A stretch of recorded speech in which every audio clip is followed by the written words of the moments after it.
കടുത്ത നടപടിയുമായി air India express സമരം ചെയ്യുന്ന ജീവനക്കാരെ പിരിച്ചുവിട്ടു. സിക്ക് ലീവ് ആസൂത്രിതമെന്ന് മാനേജ്മെന്റ്. കണ്ണൂർ കരിപ്പൂർ വിമാനങ്ങൾ ഇന്നും റദ്ദാക്കി. കണ്ണൂരിൽ യാത്രക്കാരുടെ പ്രതിഷേധം.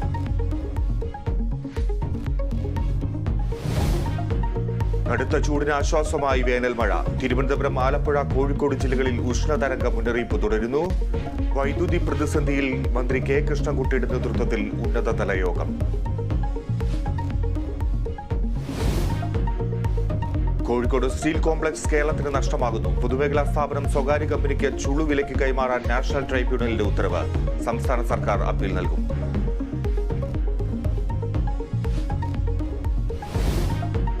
തൃശൂർ കോർപ്പറേഷന്റെ ജൈവ മാലിന്യ പ്ലാന്റിനെതിരെ പ്രതിഷേധം ശക്തം. അശാസ്ത്രീയ നടത്തിപ്പിനെതിരെ മനുഷ്യച്ചങ്ങല തീർത്ത് നാട്ടുകാർ.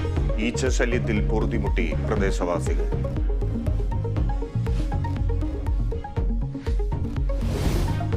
+2 VHSE പരീക്ഷാഫലം ഇന്ന് പ്രഖ്യാപിക്കും. വൈകിട്ട് 3 മണിക്ക് മന്ത്രി വി ശിവൻകുട്ടി പ്രഖ്യാപനം നടത്തും. ഫലം കാത്തിരിക്കുന്നത് 4,41,120 വിദ്യാർത്ഥികൾ. IPL-ൽ ലക്നൌവിനെ തോൽപ്പിച്ച് ഹൈദരാബാദ് 166 റൺസ് വിജയലക്ഷ്യം മറികടന്നത് 10ാം ഓവറിൽ. വെടിക്കെട്ട് ബാറ്റിംഗുമായി അഭിഷേക് ശർമ്മയും ട്രാവിസ് ഹെഡും